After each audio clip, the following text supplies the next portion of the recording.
Good morning sa inyong lahat at welcome back sa ating YouTube channel, sa ating Facebook page. Yan. Ngayong araw, palabas kami, sasamantala natin itong magandang panahon.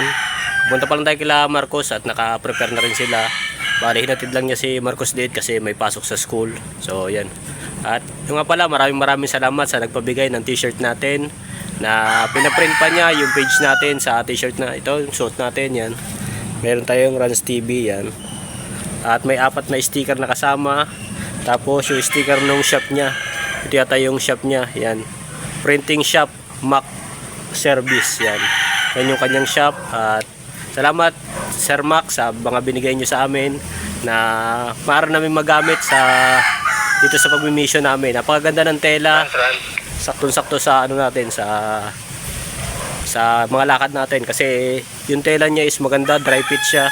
So katamtaman pag maulan o kaya mainit, madali lang siya matuyo. So sakto siya sa mga pagmi-mission natin. Yan, nagra-radyo na si Mark. So yan, dito tayo ngayon sa bilihan ng bigas at may pinasoy lang si Mark. Nagbili tayo ng bigas para kay Joy Joy. At tinatay lang natin siya dito. Mamaya nandito rin siya, may binibili lang siguro dyan sa mga bilihan ng frozen goods. Tayo, antayin na siya dito kasi dito rin naman siya dadaan. At yun, nakapagpagas na rin tayo. Siguro, tayo natin. Nag-radyo naman na siya. Patapos na rin doon. Baka lang mahulog yung radyo natin. Mamaya, nandito na rin siya. Yan yung bill natin. At na-secure na rin natin ang tali. Okay na yan. Doble-doble na yung tali niya para hindi na mahulog. Bila ako nung parang garter. Tapos meron tayo itong suporta na mas matibay. Para hindi mahulog. Para yung kila Joy Joy. Tapos may binibili pa si Marcos doon ng mga frozen yata. Yan. Antayin natin si Marcos dito at maya pupunta na rin tayo habang medyo maaga pa. Saka gumanda yung panahon, uminit. So katamtaman yan para sa ganon. Di mo basahin dala natin bigas. Saka iba pa namin dala, baka nakabox lang yun. So para hindi mabasa. Yan yung magagaling si Mark sa likod. Siguro dadaan pa yata ng gasolinahan, magpapagas pa siya. Ako naman tapos na, nakapagpagas na ako kanina. Kaya diretso na kami, pagdaan niya dito diretso na rin kami sa kila Joy Joy, kila Herling. At nandito na kami ngayon sa ilog, yung nakaraan na baha. Medyo ngayon hupa naman na siya, wala naman na siya, hindi naman na siya baha katulad nung nakaraang punta natin dito na talagang kinakailangan pa namin subukan kung kayang ilusong yung motor. So ngayon, yan naman na, kita naman na siya, angat na. Yan, medyo mataas na yung tubig. Humupa na yung nakaraan dito na baha. Isa parte sa kabila. Dito. Ito yung umapaw nung nakaraan na dinaanan namin. Dahil pala nakabara kaya umapaw. Dahil basura. Hanggang dito yan. Nung dinaanan namin, kita nyo naman yung tinawid namin dito yung motor na halos abot yung makina. Nasampa dito hanggang sa kabila. Ay, papalipad lang si Mark dito ng drone para makita nyo rin yung location dito. Anti-stress.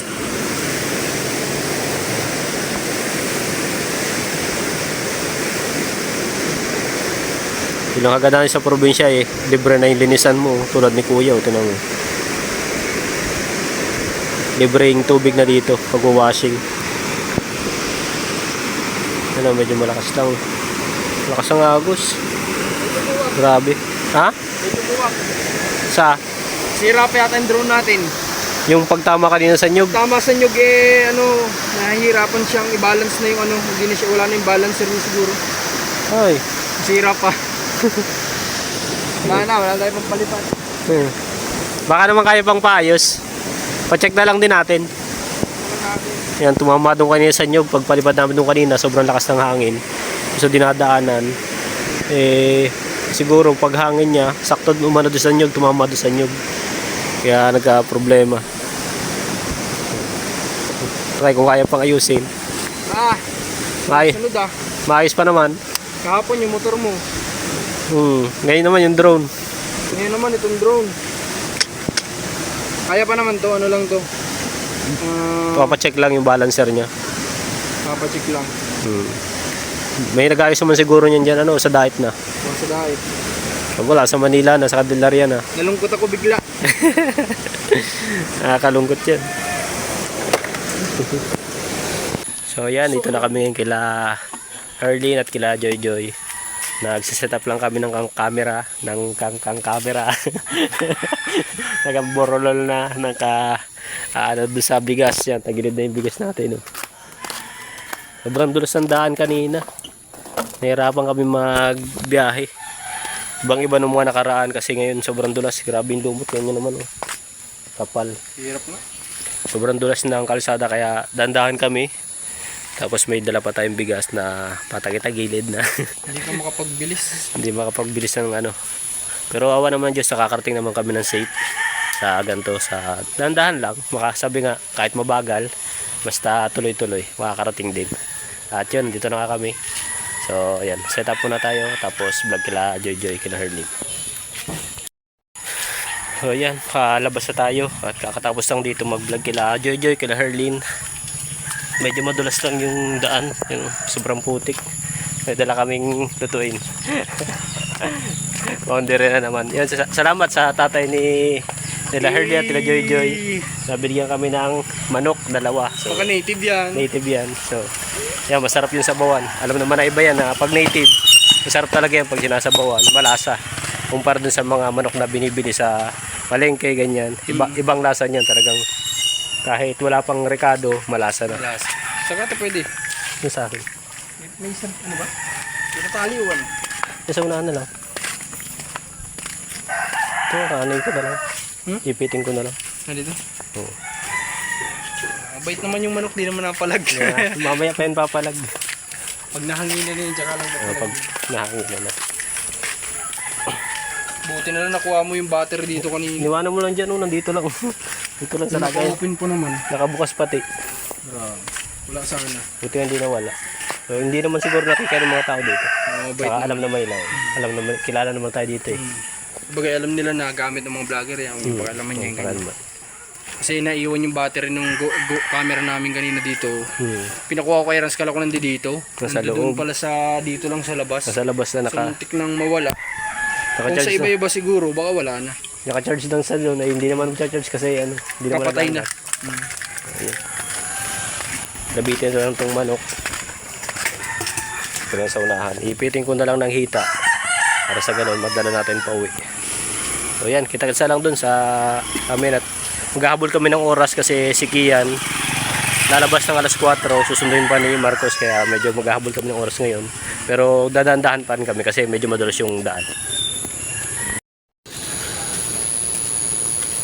Yan, dito na ulit tayo sa isang beneficiary dito at may kailangan lang kaming asikasuhin, ayusin ulit dito kala Tatay Ben kasi alam niya naman yung nangyari sa kanya at kailangan naming maisayos kasi mahirap na kung ano, kung kaligtasan mo ng Tatay Ben ang sa sunod kaya mabuti na yung masecure natin yung kalagayan nito yung Tatay Ben, masikaso.